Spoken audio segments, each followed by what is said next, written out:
চোখের পানিতে বুক ভেসে যায়, দাড়ি ভেজে যায়, এমন হালাত। কাঁদবে না কেন? যে নবী আমাদের জন্য এখনো কাঁদছেন, এখনো কাঁদছেন, 63টা বছর কেঁদেছেন, আজও কাঁদছেন, কিয়ামতের দিনও কাঁদবেন। 1450 বছর অতিক্রম হয়ে গেল, এখনো নবী পাকের চোখের পানি বন্ধ যায় না।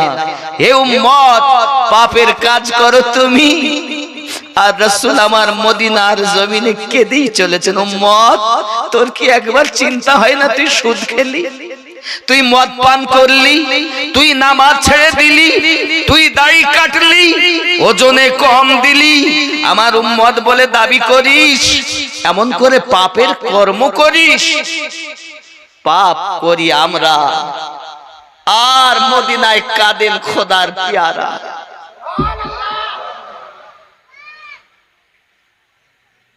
কি হলে আপনি কাজ ভালো করবেন? কার মায়া আপনাকে দুনিয়ায় ভুলিয়ে ফেলেছে? ছেলের মায়া, বিবির মায়া, বন্ধুর মায়া, দৌলত? কে আপনাকে ভুলিয়েছে বাবা? দুনিয়ায় তো আপনি কিছু নিয়ে আসেননি, যাহা কিছু পেয়েছেন তো এখানেই এসে।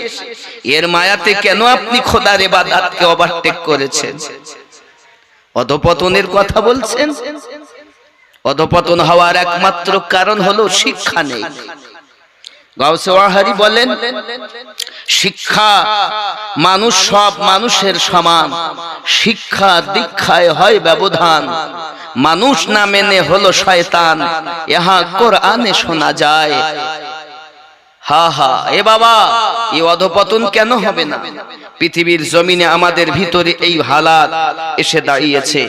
এই জমিনে যখন 1613 খ্রিস্টাব্দে বাদশাহ জাহাঙ্গীর সময় ইস্ট ইন্ডিয়া বলে যে নতুন ব্যবসা করা হয়েছিল, বাবা আমার, এই ব্যবসা করার জন্য ইংরেজরা এসেছিল ভারতের জমিনে।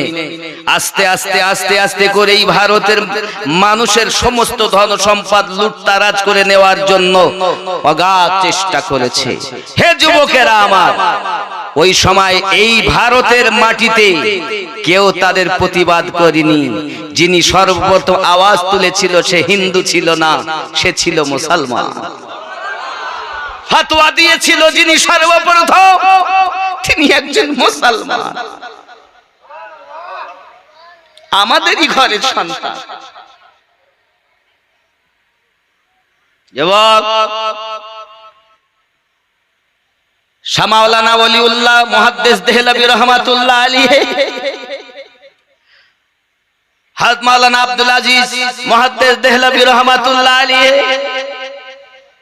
তাদের কথা ইতিহাসের পাতায় নেই।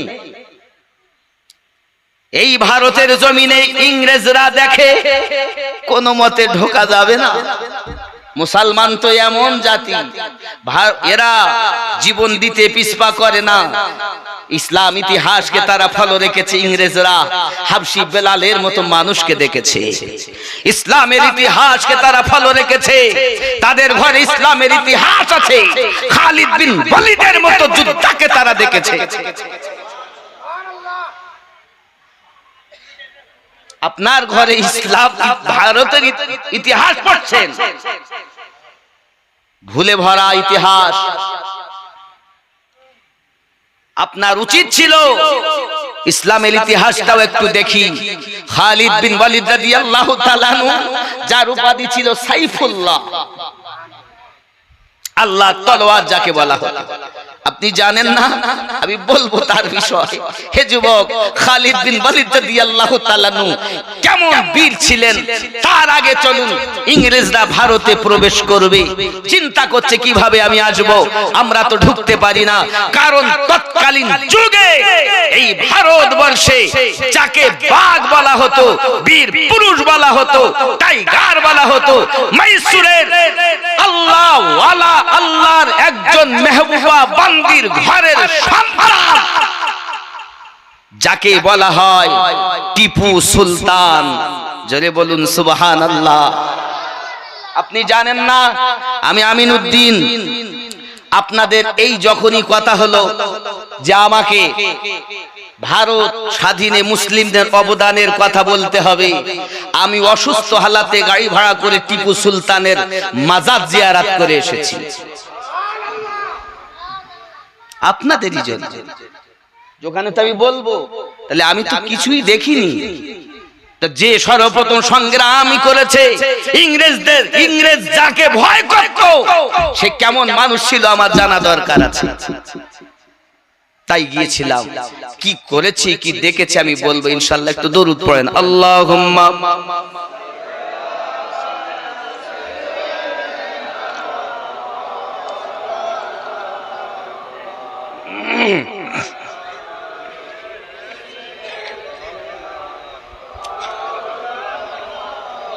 বাবা আমার কথা শুনে রাগ হচ্ছে, বোঝার আছে। ভারতের ইতিহাস তো আপনি পড়তেছেন, আপনি ইসলামের ইতিহাসকে একবারও গবেষণা করছেন না। খেয়াল করুন, মাইসুরের সরজমিনে হায়দার আলী পিতা টিপু সুলতান যাকে বলা হয়, যাকে বলা হয় ফাতে আলী, যার উপাধি, জোরে বলুন সুবহানাল্লাহ, এর আসল নাম হলো টিপু সুলতান। তবে আমি সেখানে যাওয়ার পর জিজ্ঞাসা করলাম যে কি হবে, কতটা মাজার আছে, কতটা, সব দেখলাম পাকা করা, উপরে ভিতরে, ভিতরে 3টে মাজার এবং চাদর চাপানো। সুবহানাল্লাহ বলেন। ইনি আশিকে রাসূল ছিলেন, টিপু সুলতান ফতে আলী রহমাতুল্লাহ আলাইহি আশিকে রাসূল। হঠাৎ করে টিপু সুলতান বাই মাকে বলছেন, মা আমার ভাই আমার নাক কেটে দিয়েছে। মা বলছেন, বাবা হতে পারে না কখনো, হতে পারে না বাবা কখনো। কেন মা, তুমি জানো না বাবা, আমি আমার দুধ আমি যে তাকে পান করিয়েছি, তুমি জানো যখন দুধ পান করাতাম তো বিনা উযুতে দুধ পান করাইনি, উযু করে নিতাম, আল্লাহর নবীর প্রতি দরুদ পড়তাম, তারপরে দুধ পান করাতাম। কি জেনেছেন আপনি ভারতের ইতিহাস সম্পর্কে? শুধু হই হই করা জেনেছেন? জানো এই বীর যোদ্ধা যাকে বাঘ বলতেন, ইংরেজরা যার ভয়ে ভারতে প্রবেশ করতে চায় না, এ দেখেছে এরা যদি ভারতে প্রবেশ করতে হয় তো টিপু সুলতানকে আঘাত করতে হবে। জওয়ান যুবক সোনামানিকেরা আমার, টিপু সুলতান আল্লাহর ওলি ব্যক্তি ছিলেন, নামাজি পাঞ্জেগানা ব্যক্তি ছিলেন, শরিয়াতের চুল পরিমাণ খেলাফ কাজ তিনি করতেন না বাবা। মাইসুরের সরজমিনে টিপু সুলতান আপনার এমন ভাবে এখনো শুয়ে আছেন বাবা। জিজ্ঞাসা করে কবরগুলো গুনে গুনে দেখি, লোককে জিজ্ঞাসা করি বলে 174টা রওজা আছে, কবর আছে, শহীদের দরজা আছে। আমরা গুনে গুনে 147টা পেয়েছি আমি। বার ভিতর আশপাশ সব গুনে, ওরা একজনকে জিজ্ঞাসা করলাম খেদমত করছে, বলছে 174টা। আমি নিজে গুনে পাচ্ছি 147টা। অসুস্থ হালাতে গিয়েছি, গিয়ে হেঁটে হেঁটে সব গুনতেছি, একটা বাচ্চা পর্যন্ত বাদ দেয়নি। জানি না থাকতে পারে, আমার ছুটে যেতে পারে।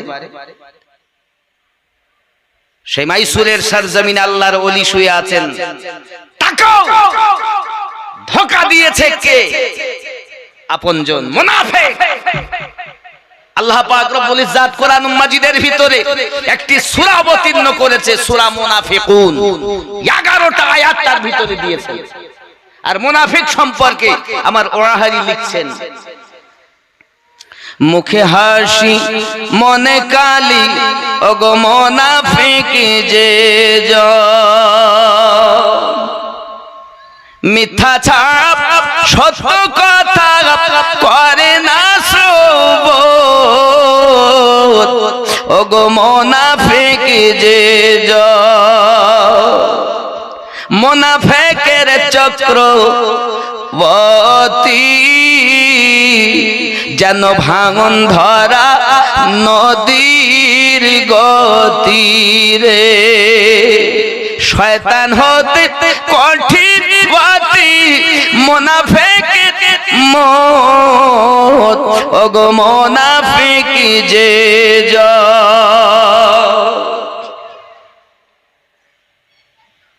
মুনাফিক পিছে গীবত করে যত ওগো সামনে এলে কাঁদে তত রে। আছে না আছে না মেম্বার সাহেব, আসুন আসুন বসুন, চা খান, কি খাবেন বলুন। আমাদের মেম্বারের মতো মেম্বার হয় না, জানো না, ওই তোমার পিছনে বাস দেয়। খুব ভালো মনে করছে না, পিছে গীবত করে যত ওগো সামনে এলে কাঁদে তত রে, উপদেশ দেয় শত শত নিজে করে না পালো মুনাফিক যে জন, মুখে হাসি মনে কালি ওগো মুনাফিক যে জন। এই মুর্শিদাবাদের জমিনে নবাব সিরাজউদ্দৌলা মীর জাফর আজ যদি ঘরে শত্রু না হতো তাহলে বহু আগে ইংরেজরা ভারত ছেড়ে পালাতে বাধ্য হতো। এই মুর্শিদাবাদের সারজান মীর জাফর কম ক্ষতি করেনি মুনাফিক। হে যুবকেরা আমার, টিপু সুলতানের সঙ্গেও মুনাফিক লেগে তাকেও শহীদ করা হয়েছে নির্মম। যুবক আমার, ইংরেজরা চেয়েছিল যেমন করি হোক টিপু সুলতানকে আমাদের শহীদ করতেই হবে, লোক লাগিয়ে দিয়েছে। আব্বা আমার প্রাইজ টাকাও লোভে, অর্থের লোভে টিপু সুলতানকে ষড়যন্ত্র করে আঘাত করে শহীদ করে দেওয়া হয়েছে। ইন্না লিল্লাহি ওয়া ইন্না ইলাইহি রাজিউন। আল্লাহর ওলি ছিলেন, শরিয়াত পাবন্দি, শরিয়াতের খেলাফ চুল পরিমাণ কাজ তিনি করেননি। তিনি আহলে পাকের দিওয়ানা ছিলেন, জোরে বলুন সুবহান। আজ মুসলমান পদদলিত, লাঞ্ছিত, অপমানিত কেন? আজ আমাদের সমাজে এত অধঃপতন কেন? আব্বা আমার, আমাদের মধ্যে নেই শিক্ষা, আমাদের মধ্যে শিক্ষা নেই। যেই ছেলে বাচ্চা একটু বড় হয়েছে স্কুলে যাবে না, সঙ্গ খারাপ, যা রাজমিস্ত্রি করতে চাইলে, কিছু হোক আর নাই বা হোক, কিছু টাকা ইনকাম করে দিচ্ছে, বাড়ি এসে তালার উপরে তালা, যত পারিস চালা, প্রতিযোগিতা চলছে ঘর বানানো। বাড়ি আসতেছে মোটরসাইকেল কেনার প্রতিযোগিতা, ওরা কি কিনেছে? তাহলে তো ওরা আর্টিকা কিনেছে, তাহলে আমাকে বুলেট লাগবে। আব্বা আমার প্রতিযোগিতা চলছে, রাস্তাঘাটে গাড়ি চালাচ্ছে উদ্বারাঙের মতো, না শিক্ষা আছে না দীক্ষা আছে। মা, আজ আপনাদেরকে বলি, আপনারা যদি মা হতেন, নায়িকা যদি না হতেন, আপনার ঘরে তো এত অধঃপতন হতো না। টিপু সুলতানের মা বলছে, বেটা তুমি বলো কি, আমি জীবনে তাহাজ্জুদ নামাজ কাজা করিনি বাবা, হে বাবা, আর তুমি তোমার ভাইয়ের প্রতি অপব্যাখ্যাও করছো। জানো তুমি আমি দুধ পান করিয়েছি দরুদ শরীফ পড়ে বা ওযু অবস্থাতে, আর আমাদের মায়েরা দুধ পান করে সিরিয়াল দেখতে দেখতে, নইলে নোংরা ছবি দেখতে দেখতে, গান শুনতে শুনতে। তার বাচ্চা হবে কেমন? পেটে বাচ্চা এসেছে, আপনি তো বাচ্চাকে পেটে ধারণ করেছেন, শরীয়ত মোতাবেক কাজই করেন। মা মা আপনারা মায়ের জাত, আপনাদেরই মতো একজন মা টিপু সুলতানকে জন্ম দিয়েছে, আপনারই মতো মা ওবায়দুল্লাহ খানকে জন্ম দিয়েছে, আপনারই মতো একজন মা সরকারে আলা হযরতকে জন্ম দিয়েছে, আপনার মতো একজন মা খাজা গরিব নওয়াজকে জন্ম দিয়েছে, আপনার মতো একজন মা আমার গাউস ওয়াহারিকে জন্ম দিয়েছে। নারে তাকবীর, নারে তাকবীর, নারে রিসালাত, নারে রিসালাত, মাসলাকে আলা হযরত, নারে তাকবীর, নারে রিসালাত। যুবক একটু বুঝুন, একটু বোঝার চেষ্টা করুন। মায়েরা পারে না যুদ্ধে যেতে, কিন্তু ওই মায়েদের পেট থেকে এমন সন্তান ভারতবর্ষে বিভিন্ন দেশে বিভিন্ন স্থানে জন্ম নিয়েছে, যাদের কৃতিত্ব এখনো পর্যন্ত আপনার কায়েম রয়েছে, কিয়ামত অবধি কায়েম থাকবে। আমার মায়েরা তো সেই জাত মা। আধা ঘন্টা পর পর দাও, এক দু ঢোক মতো খাই, কারণ আমার গলার জন্য একটু প্রয়োজন আছে। আমার কথা শুনে রাগ হচ্ছে, বাস্তব জিনিস তো। আল্লাহর নবী সাল্লাল্লাহু আলাইহি ওয়াসাল্লাম বলেন, আমি যখন মিরাজে গেলাম, মিরাজে যাওয়ার পরে আমাকে যখন জাহান্নাম ভ্রমণ করানো হয়, আমি নবী জাহান্নামে বেশিরভাগ নারীদেরকে জ্বলতে দেখেছি, নারীরা অধঃপতনে জাহান্নামে জ্বলতেছে। একটা নারীকে দেখি, তার জিহ্বার বলে আপনার কিনা ঝুলানো আছে, দাও দাও করে আগুন জ্বলতেছে। আব্বা আমার সোনা মানিকেরা, পৃথিবীর সরজমিনে নবী পাক আমার জানিয়েছেন, দরুদ আল্লাহুম্মা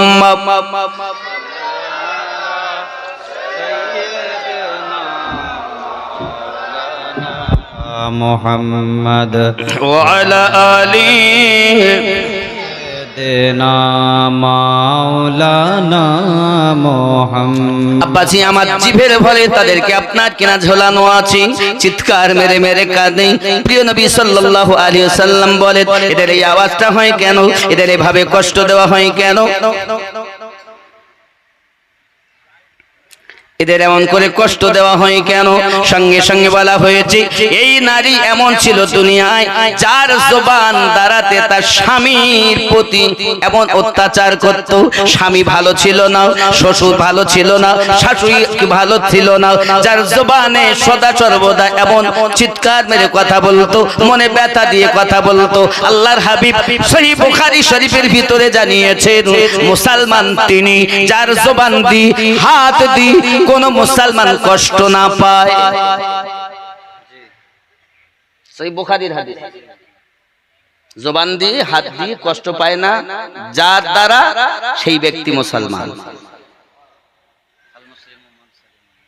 কি বুঝলেন?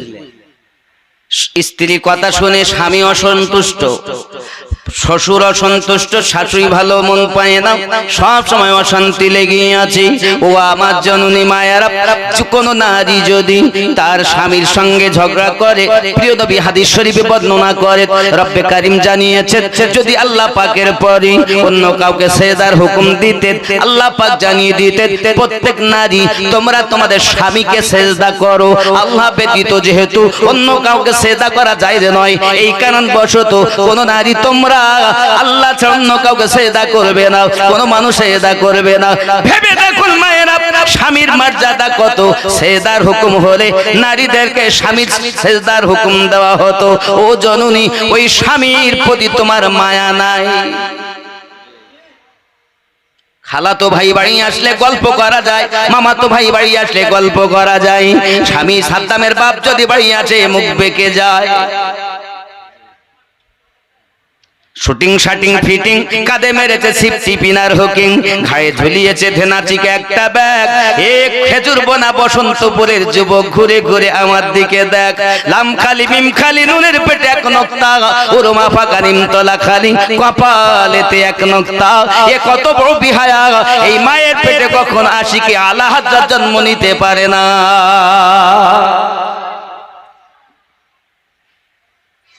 কেমন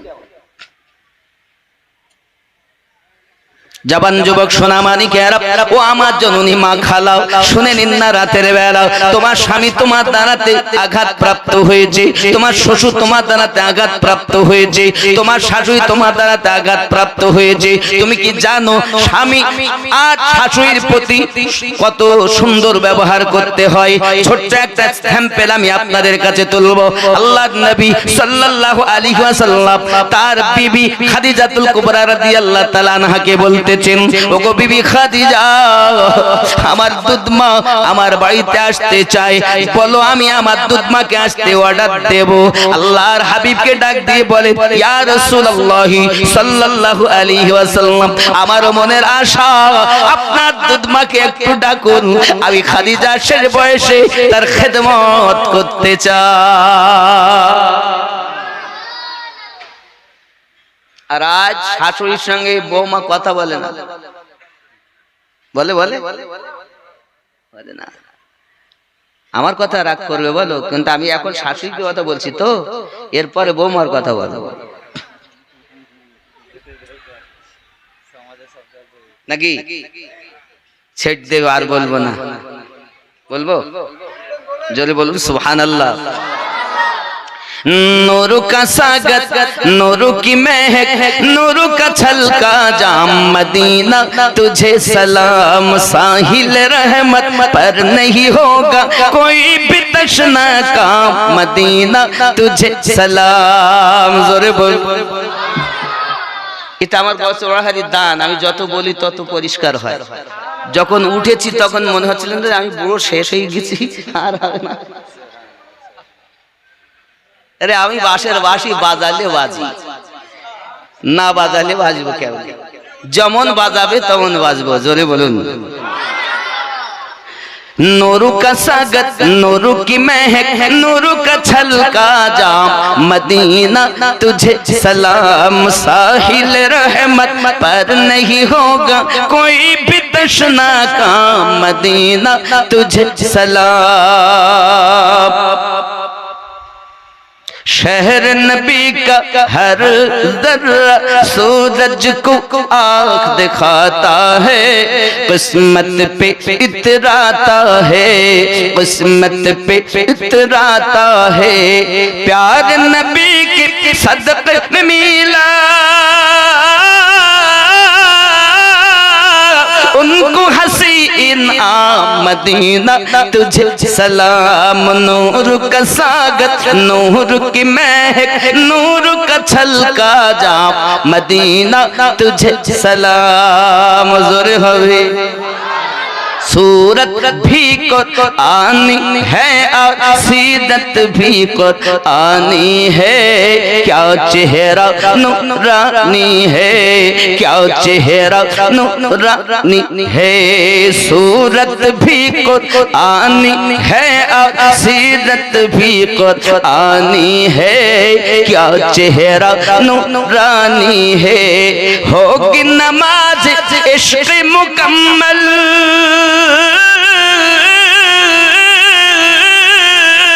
कर लो उनको इमाम मदीना, तुझे सलाम। नूर का सागर, नूर की महक, नूर का छलका जाम मदीना, तुझे सलाम। जोर होए रोज महशर का वो सूरज हमको क्या झलसाएगा, खुद ही डूबा जाएगा, खुद ही डूबा जाएगा। क्यों?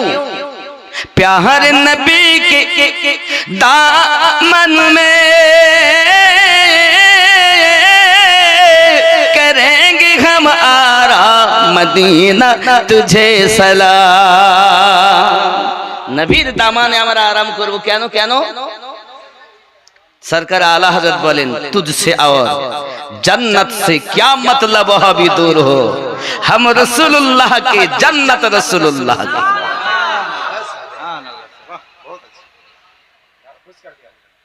এটাই তো ব্যাপার। আমরা নবীওয়ালা মুসলমান, আজ এই জমিনে যদি সে এমন হালাত জীবন দিতে পিছপা হয় না, দেখেছে তো তার আব্বাজি আমার। খেয়াল করুন, পৃথিবীর জমিনে আমরা ইতিহাস অনেক শুনেছি। আমার মা জননী যে কথা বলছিলাম, বাবাও আমার আম্মা জান খাদিজাতুল কুবরা বলেন ঠিক আছে আমার দুধ মায়ের খেদমত করো। এখন আসলেন তিনি, উজুর পানি, খাওয়ার পানি, রাতের বেলা যত সময় না ঘুমিয়ে যেতেন শাশুড়ি খেদমত করতেন। হ্যাঁ গো, কে তিনি? আরবের সর্বশ্রেষ্ঠ ধনী ছিলেন যিনি, আম্মা খাদিজাতুল কুবরা হলেন তিনি। আপনাদের কি বলবো বাবা, আমি যা শান্তি পাইছি ওনার রওজায় যাইয়া। হাই মক্কায় খানায় কাবা পার হয়ে জিন মসজিদের অপোজিটে, আগে গোরস্থানে একটাই ছিল, এখন মাঝখানে রাস্তা হয়েছে। প্রথমের পর দ্বিতীয় ওই রাস্তা ওভারটেক করে গেলে আমার আম্মা খাদিজাতুল কুবরা রাদিয়াল্লাহু তাআলা আনহা রওজা মুবারাকা পাবেন গোরস্থানের ভিতরে, যিনি উম্মতে মুসলমানদের মুসলিমিনের বড় আম্মা, তিনি মা খাদিজাতুল কুবরা রাদিয়াল্লাহু তাআলা আনহা। বাচ্চা যতই কষ্ট করুক, যদি মায়ের কাছে যায় না শান্তি পেয়ে যায়। দুনিয়ার কোন জায়গায় যাইয়া তার শান্তি হয়নি, কিন্তু মায়ের কোলে যখন বাচ্চা চলে আসে কি শান্তি, দুনিয়ার শান্তি যেন মায়ের কোলে রয়েছে। আমার আম্মা খাদিজাতুল কুবরা রাদিয়াল্লাহু তাআলা আনহার মাজারের নিকটে যখন আমি দাঁড়িয়েছি, তা আমি আপনাদের ভাষায় বলতে পারবো না। হায় হায়, যে মা সোনার গেলাস, সোনার পালঙ্কে থাকা জননী সব আমার নবী পাকের কদমে কুরবান করে দিয়েছিলেন, যিনি জাবলে নূরে আমার দয়ার রাসূলের জন্য খাবার নিয়ে উঠতেন। আয় হায়, জাবলে নূর, যদি কখনো মক্কায় যান, আল্লাহর রহমত হলে আপনি জাবলে নূর পাহাড়ে যাবেন। এখন তো পাহাড়ে ওঠা ৬০০০ ফুটেরও বেশি উঁচা। এখন তো ওঠা বড় সহজ। আমার মা খাবার নিয়ে কি কষ্ট করে উঠতেন। আমার নবী ২০ দিন, ২৫ দিন, ২৭ দিন, ২৯ দিন পর্যন্ত ওই জাবলে নূরের ভিতরে উম্মতি উম্মতি বলে কাঁদতেন। এ বসন্তপুর খেজুর কোনার মানুষ, কে তোমাকে পাগল বানিয়েছে আমার নবীর জন্য কাঁদো না?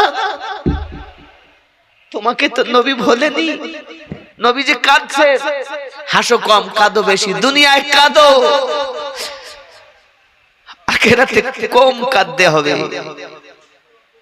দুনিয়ায় যত হাসবে তত বেশি কাঁদবে। যে চোখ আমার নবীর নাম শুনে কাঁদে, মহাব্বতে কাঁদে, আহলে বায়াতের মহাব্বতে কাঁদে, সিদ্দিক আকবরের মহাব্বতে কাঁদে, ওই চোখ কখনো জাহান্নাম জ্বালাতে পারবে না। কাঁদো কাঁদো, বাপ মরে গেলে কান্না আসে, মা মারা গেলে কান্না আসে, কিন্তু তোমার কান্না আসে না, তোমার চোখে পানি থাকে না কেন? এত নিষ্ঠুর হলে কি করে? তুমি যে নবীর উম্মত বলে দাবি করছো, সে নবী যে 1400 বছর পার হয়ে গেছে, এখনো যে উম্মতি উম্মতি উম্মতি বলছে। কবরে কি তোমার বিবি যাবে না? বাপ কি যাবে না? সন্তান তাও যাবে না। কে যাবে? যেই তোমাকে কবরে রাখা হবে নবী কামলিওয়ালা তোমার কবরে তাশরীফ নিয়ে আসবে। আমার উম্মত কি আমার পরিচয়টা সঠিক দেয়? আমার উম্মত কি আমাকে দেখে কি চিনতে পারে? আরে যে নবী, যে উম্মত নবীকে এই জগতে থাকতে দেখিনি, ও কবরে চিনবে কেমন করে?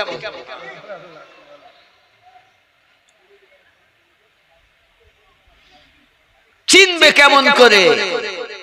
নবীকে কবরে চিনতে গেলে আগে দুনিয়াতে চেনা লাগবে, আর এই নবীকে চিনতে গেলে আপনাকে মুর্শিদে কামালের কাছে বিক্রি হতে হবে। কি করেছেন আপনি? পৃথিবীর সরজমিনে চিরদিন থাকতে আসেনি বাবা। হযরতে আম্মা খাদিজাতুল কুবরা রাদিয়াল্লাহু তাআলা আনহা খাদ্য নিয়ে যেতে লেট হতো, আমার আল্লাহর বড় ভালো লেগে গেল নবী পাকের অনাহারে থাকা। আল্লাহ পাক বলেন, হাবিব অনাহারে থাকছেন, আজ জাবলে নূরে আমি আপনার উম্মতের জন্য 1 মাসের রোজা ফরজ করে দিলাম। আরে নবী পাকের খুদা তো হালাল দেখে আল্লাহর ভালোবাসায় আল্লাহ পাক আল্লাহ তাআলা তার বান্দা বান্দির জন্য রোজা ফরজ করেছে। এই আমার বান্দা বান্দি, আমার হাবিব না খেয়ে জাবলে নূরে তোমাদের জন্য কেঁদেছে। তোমাদের পেটে যখন খাদ্য থাকবে না, তো আমার নবীর ওই জাবলে নূরে কান্নার কথা স্মরণ করবে। আমরা একবারও করেছি? খালি ওলামায়ে কেরাম বলে রোজা আমাদের জন্য ফরজ। কেন ফরজ হলো? নবীর জন্য রোজা ফরজ হয়েছে, রাসূলের ওসিলাতে রোজা আমরা পেয়েছি। হায় হায়, খাদিজাতুল কুবরা রাদিয়াল্লাহু তাআলা আনহা শাশুড়ি আম্মার খেদমত করতেছেন। হঠাৎ হায় আমার হালিমাতুস সাদিয়া রাদিয়াল্লাহু তাআলা আসার কথা বলি, আসছে আমার নবী সাহাবী রাসূলদেরকে নিয়ে বসেই আছেন। হঠাৎ একজন বৃদ্ধা মহিলা আপনার আসতেছেন, লাঠি ঠুকঠুক ঠুকঠুক করে। তয়বা নগর, তয়বা নগর, আমি আমিনুদ্দিন তয়বা নগরেও গিয়েছি। হায় ঠুকঠুক করে আসছেন, নবী পাক দেখি উঠে দাঁড়িয়ে গেছেন। সঙ্গে সঙ্গে রুমালটা বিছিয়ে দিয়েছেন, আর সেই বৃদ্ধা মহিলা পায়ে নোংরা, পায়ে ময়লা, লাঠি ঠুকঠুক করতে করতে আমার নবীর রুমালের উপর দিয়ে হেঁটে হেঁটে আসছেন। সাহাবী রাসূল বলছেন, সাহাবী রাসূল বলছেন, কে ইনি যার জন্য দোজাহানের বাদশা দাঁড়িয়ে গেলেন? কথা হলো, কথা বলার পর চলে যাচ্ছে। ফিদাকা আবি উম্মি ইয়া রাসূলুল্লাহ সাল্লাল্লাহু আলাইহি ওয়াসাল্লাম, হুজুর আব্বা মা আপনার কদমে কুরবান, আপনি বলুন ইনি কে যার জন্য আপনি উঠে দাঁড়িয়ে গেছেন, চলে যাচ্ছেন, তাও তার ওঠার আগে আপনি উঠে দাঁড়িয়েছেন? আমার নবী বলেন, আমার মা আমিনার দুধ আমি নবী বেশি পান করতে পারিনি। আমি নবী যার দুধ খাইয়ে মানুষ হয়েছি, সেই দুধ মা হালিমাতুস সাদিয়া হলেন ইনি।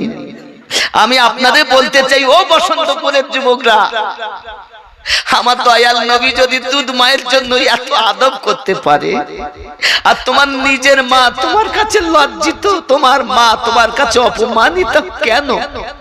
তোমার মা তোমার কাছে দুটো ভাত পায় না কেন? তুমি তোমার মাকে খেদমত করো না কেন?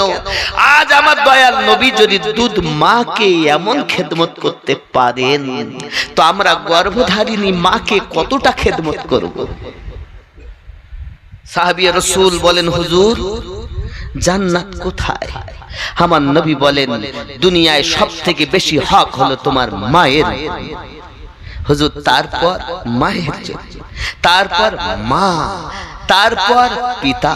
3 বার মায়ের কথা বলেছেন নবী, জানাতে চেয়েছেন মায়ের কদমের নিচে জান্নাত, বাপ জান্নাতের দরওয়াজা। কত বাপ বৃদ্ধাশ্রমে আছে, এই যে ঈদুল আজহা গেল, বাপের নসিবে ঈদ জুটিনি, মায়ের নসিবে ঈদ জুটিনি।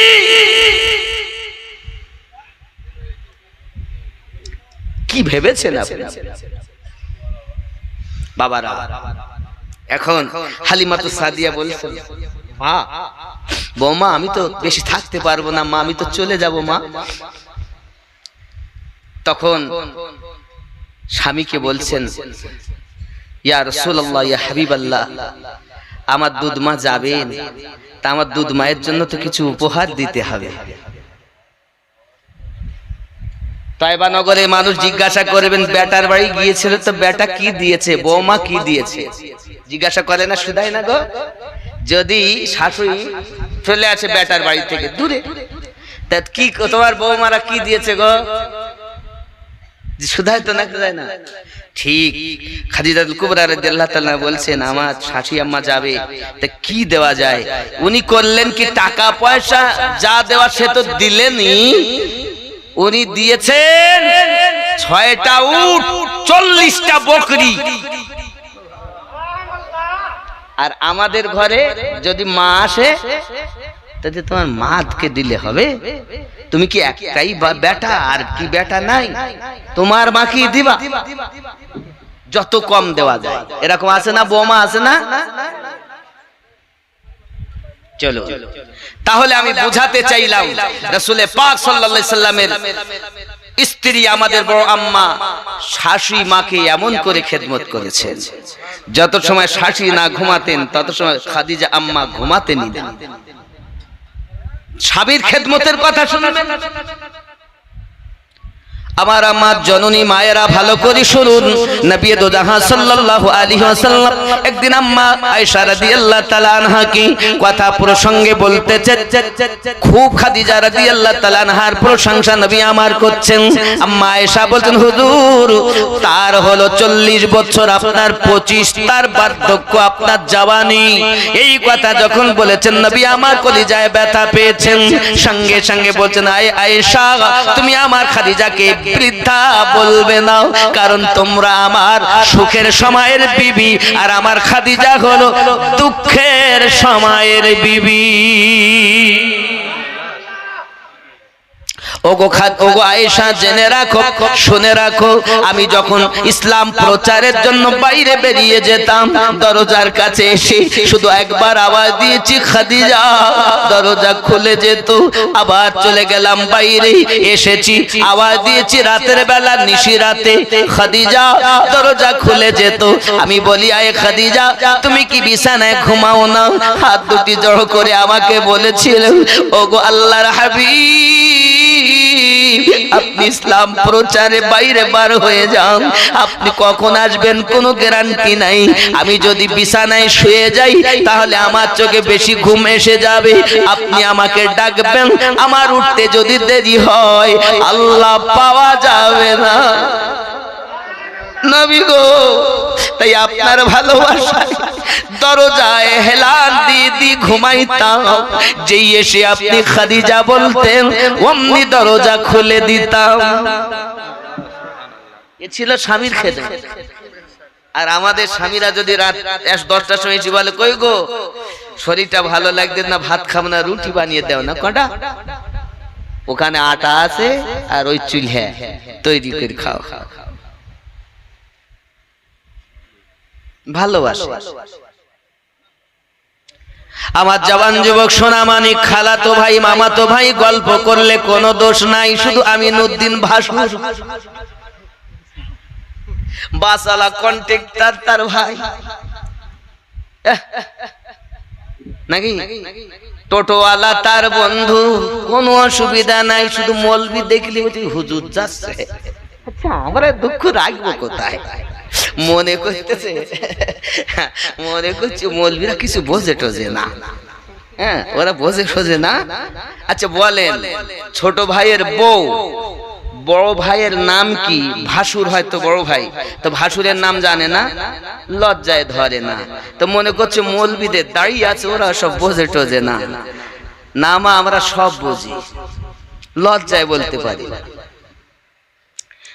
এখন আমি আপনাদেরকে বলবো জননী, আপনি যদি আমার নবী পাক সাল্লাল্লাহু আলাইহি ওয়াসাল্লাম বলেন, আমি আর একটু এগিয়ে গেলাম, যাওয়ার পরে দেখি স্তনের সঙ্গে আপনার ঝুলানো আছে জাহান্নামের ভিতরে, দাও দাও করে তার দেহে আগুন জ্বলতেছে, তার স্তনের সঙ্গে ঝুলানো আছে। জিজ্ঞাসা করি কিসের অপরাধ? সঙ্গে সঙ্গে বলা হয় এরা ছিল পরক্রিয়া নারী, নিজের স্বামী থাকার সত্ত্বেও অপরের সঙ্গে পরক্রিয়া করত, যার কারণ বশত তাদেরকে স্তনের সঙ্গে টানানো রয়েছে, জাহান্নামে দাও দাও করে আগুন জ্বলতেছে।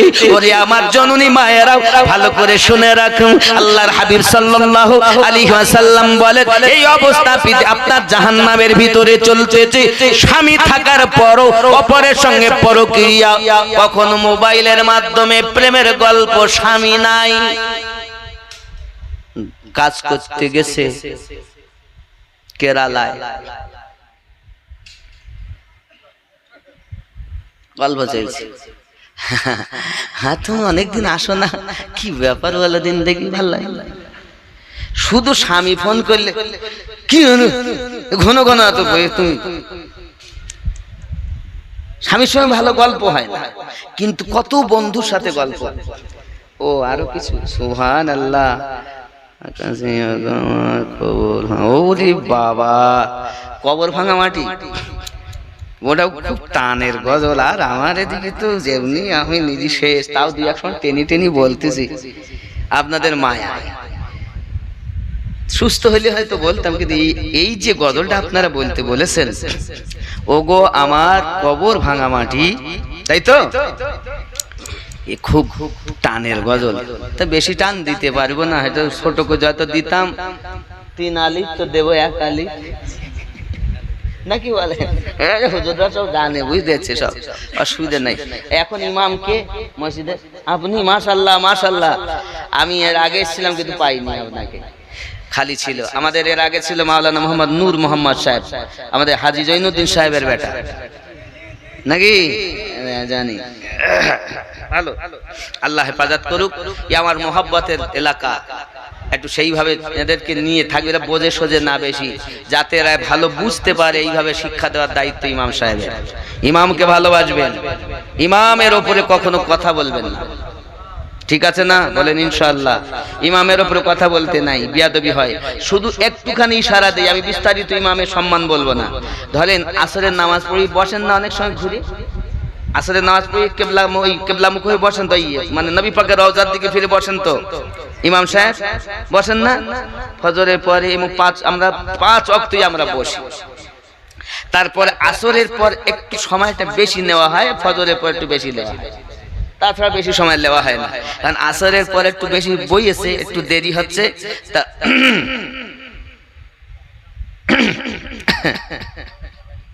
মানে কি বলতে চাচ্ছে বলেন দিন, তাড়াতাড়ি দোয়া করেন। এই করে গলা খাখার দেওয়াটাও মুক্তাদির জন্য আদবের খেলাফ, জায়েজ না।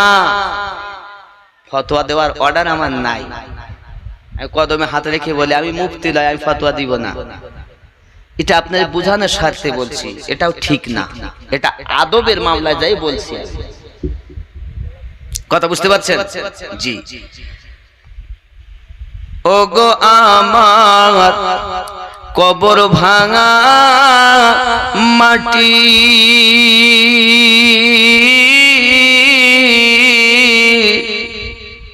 দুনিয়ার সব মায়ার পিছনে তোমাকে জেনেছি খাঁটি। ওগো আমার কবর ভাঙা মাটি,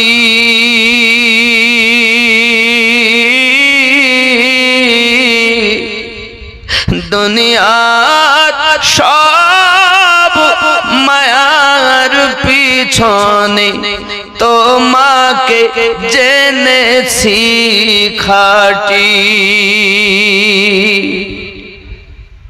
কবে তুমি হায় ডাক দিবে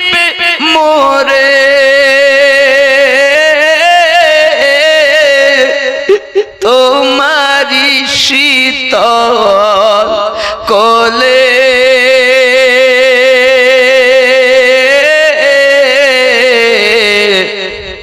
তোমারি বুকে শুয়ে পড়িব বিশ্বের মায়া ভুলে রবে না সেদিন পিতার আদর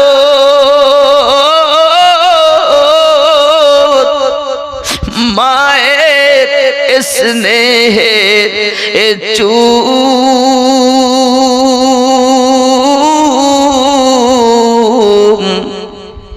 তোমারি বুকে শুয়ে পড়িব নিরালানির ঝুম পেতে দিবে তুমি ধুলির আসর জানাবে আদর কত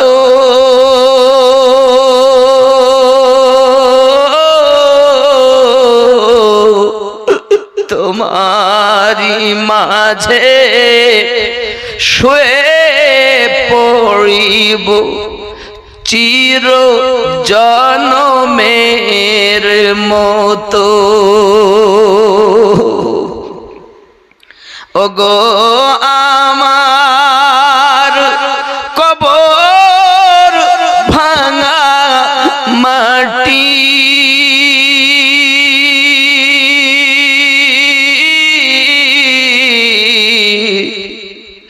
দুনিয়ার সব মায়ার পিছনে তোমাকে জেনেছি খাঁটি আল্লাহুম্মা সাল্লি আলা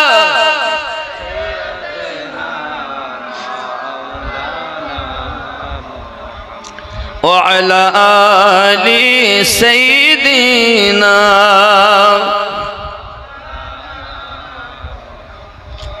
صلوا على محمد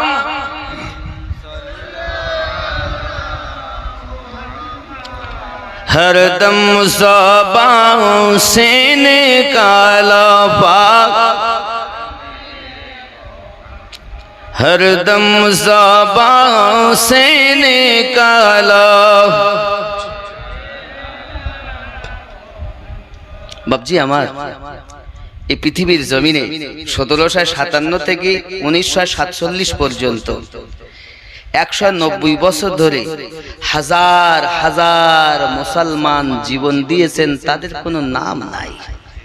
এই 190 বছর ধরে কেউ কি কিছু করেননি মুসলমানরা? এরা বলছেন না, তাদের কারো নাম নাই। হে যুবক বাবাজি, খেয়াল করে দেখেন, আমাদের কারো নাম এমন করে নেই, রাখিনি তারা কাউকে। এমন কি বাবা আমার 1871 সালে 20 সেপ্টেম্বর আলী আফরিদি যে আপনার ব্রিটিশদের এতে ছিল, যাকে আন্দোলনে ধরে নিয়ে জেলখানায় বন্দী করা হয়, বাবাজি আমার যে করেছিল পৃথিবীর সারজমিনে চলে গিয়েছিল। জেলখানায় যখন ঘুরতে গিয়েছিল পৃথিবীর জমিনে মিউর সঙ্গে সঙ্গে চাবুক হাতে তার প্রতি হামলা করে। হামলা করার পর বাবাজি আমার তাকে করেছিল ফাঁসির দরজাতে, তাকে তুলে দিয়েছিল। বাবা মৃত্যু হয়েছিল, তারও নাম তারা রাখিনি।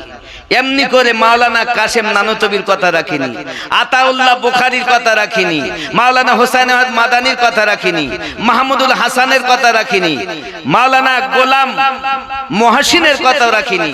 এরাও কত যে জেল খেটেছে, তাদের কথা একবারও ভারতের ইতিহাসে লিখিনি। বাবা যার নামে ওয়ারেন্ট জারি করে রেখেছিল সব সময়, বাবা আমার তাকেও পর্যন্ত তারা রাখেনি, বাবা শওকত আলীর কথাও তারা রাখেনি। এমনি করে সকলকে আপনার কিনা রেখেছে, মেরেছে, দিয়েছে, কিন্তু কারোর নাম তারা ইতিহাসের পাতায় দেয়নি। খুঁজেই পাওয়া যায় না, ক্ষুদিরামের কথা পাওয়া যায়। বাবা আমার পৃথিবীর জমিনে নেতাজি সুভাষচন্দ্রের কথা পাওয়া যায়, মাতঙ্গিনী হাজরার কথা পাওয়া যায়। তো যে বসুর কথা আপনি বলছেন, নেতাজির কথা বলছেন, এই নেতাজি যার পরামর্শ করা চলতেন না, তাদের কি অবদান, তাদেরকে হত্যা করা হয়েছে, তার কথা লেখা হয়নি। কি ইতিহাস পড়ছেন, আর কিভাবে আপনার আমার সন্তানেরা জানবে? ইতিহাস জানতে গেলে নিজেকে ইসলামিক ইতিহাস রিসার্চ করো, দেখো চাইয়া ইসলাম ইতিহাস কেমন। খালিদ বিন ওয়ালিদ রাদিয়াল্লাহু তাআলা ছিলেন বীর পুরুষ, নবী সাহাবী, যাকে আল্লাহ সাইফুল্লাহ বলা হতো।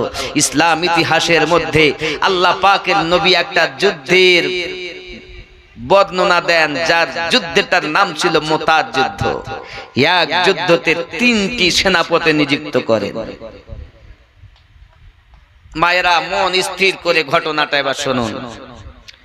আমি যুদ্ধের ঘটনা বলবো, যে যুদ্ধেতে লাস্ট যাইয়া হযরতে খালিদ বিন ওয়ালিদ রাদিয়াল্লাহু তাআলা তলোয়ার ধরেছিলেন, সেই যুদ্ধেতে যাইয়া এক এক করে 9খানা তলোয়ার ভেঙেছিলেন। যে হযরতে খালিদ বিন ওয়ালিদ রাদিয়াল্লাহু তাআলা তলোয়ারে খালি মানুষের চর্বিতে এরা মোটা হয়েছিল। আপনি জানেন না, ইতিহাস দেখেন ইসলাম। যুদ্ধটার নাম কি বললাম? মুতার যুদ্ধ। বাপজি আমার সোনা মানিকেরা, পৃথিবীর সরজমিনে আমার নবী পাক সাল্লাল্লাহু আলাইহি সাল্লাম বলেন, প্রথম যুদ্ধের ময়দানে সেনাপতি হবে আমার পালিত পুত্র যায়েদ বিন হারিস। 2 নাম্বার আমার সেনাপতি নিযুক্ত হবে আপনার কিনা আমার নবী পাক সাল্লাল্লাহু আলাইহি ওয়াসাল্লাম। এক এক করে 3 জনের নাম ঘোষণা দিলেন। 3 জনকে খুব সংক্ষিপ্ত করে আমি আগিয়ে নিয়ে যাচ্ছি। যাও, সবাইকে বললেন, হুজুর যাও তোমরা বাড়িতে বিদায় নিয়ে এসো। এখন যায়েদ বিন হারিস বলেন, হুজুর আমার আব্বা বলতে আপনি, মা বলতে মা পাশেই, তা আমার আর যাওয়ার দরকার নাই। উনি যখন বলছেন আব্বা আমার, আব্দুল্লাহ বিন রাওয়া রাসূল পাকের সেনাপতি বাড়িতে যাচ্ছে। বাড়ির দরজার কাছে গিয়েছেন, বাবা সোনা মানিকেরা আমার, পৃথিবীর সরজমিনে আব্দুল্লাহ ইবনে রাওয়া আব্বাজি আমার দরজার কাছে গিয়েছে। বিবি, বিবাহ করা বিবি, বিবির পর্যন্ত আপনার সাহাবী রাসূল চেহারা দেখেননি। নবী পাকের ডাকে সাড়া দিয়েছিলেন। দরজার সম্মুখে গিয়ে আওয়াজ দিতেছে, সালাম দিলেন। দরজার ভিতর থেকে আওয়াজ আসতেছে। বিবি বলছেন, একবার আমার সম্মুখে আসুন। স্ত্রীর কথা শুনে স্বামী বলছেন, না আমি সম্মুখে যাব না। যদি আমি তোমার কাছে যাই, হয়তো তোমার রূপ দেখে আমি হয়তো আমার নবী কে ভুলে যাব। এই কলিজায় নবী নবী নবী, আমি যেহেতু বিবাহ করেছি, সম্মুখে তোমার আমি যাব না। হঠাৎ করে আপনার ভিতর থেকে আওয়াজ দেয়, স্বামী যুদ্ধে যেতে আমি নিষেধ করব না, তবে আপনার কাছে আমি অনুরোধ করব এতটুকু, লক্ষ লক্ষ মানুষের মাঝে, কোটি কোটি মানুষের মাঝে, হাসর মাঠে আমি আপনাকে চিনতে পারবো না। আপনি আমার সম্মুখে শুধু দেখা দিন, হাসর মাঠে যেন আমি আপনাকে চিনতে পারি। ভালোবাসা। বিবাহের পরও স্বামীকে দেখেননি, স্বামী স্ত্রীকে দেখেননি। রাসূলের ভালোবাসা।